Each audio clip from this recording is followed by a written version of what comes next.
berupayalah selalu untuk menghadirkan amal soleh dalam setiap kehidupan kita sepanjang matahari masih terbit menyinari kita dalam kebaikan. Itu dulu poinnya. Sudah?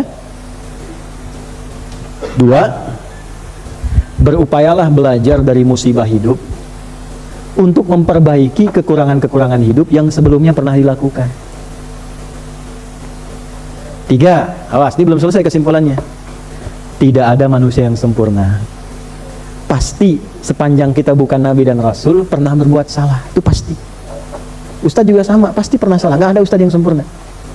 Makanya sering saya katakan, kalau belajar dari ustadz manapun, sepanjang itu baik, ambil kebaikannya.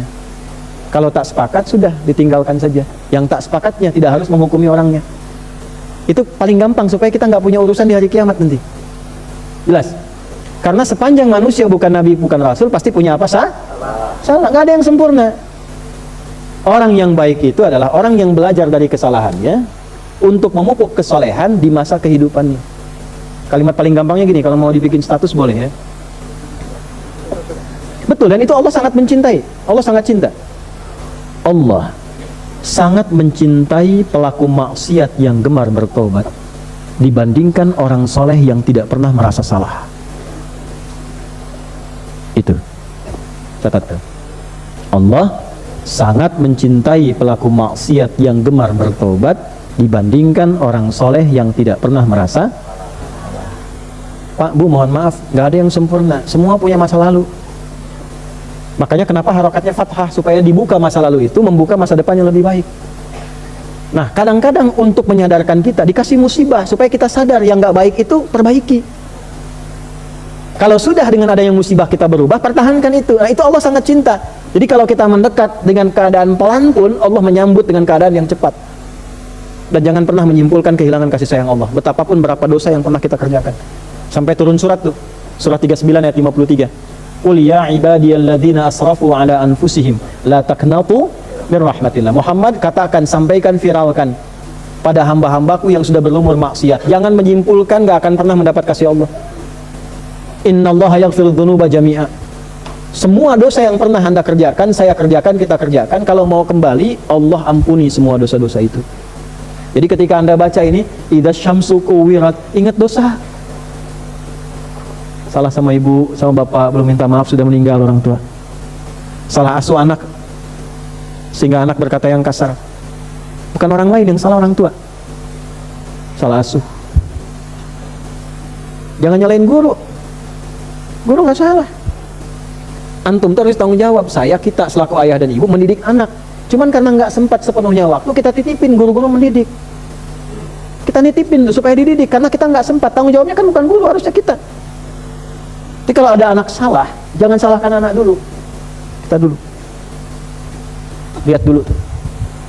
Jadi begitu baca idza syamsu kuwirat, ingat dosa. Istighfar. Sebelum datang musibah.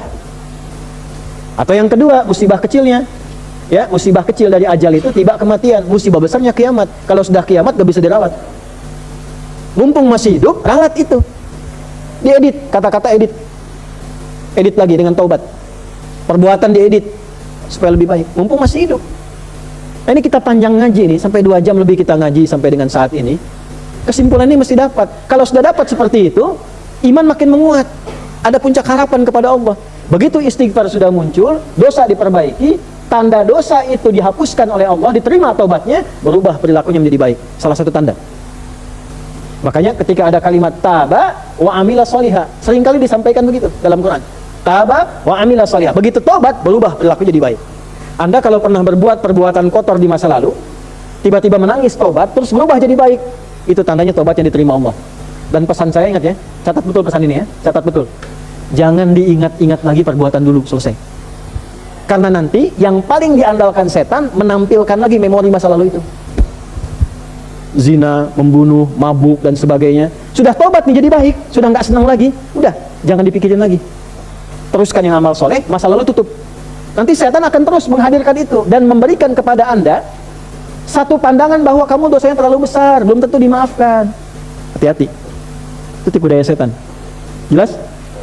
Nah, jadi ketemu oleh kita, idza syamsu kuwirat, apabila mentari sudah digulung segulung-gulungnya, sehabis-habisnya, ya, masuk ke ayat 14-nya.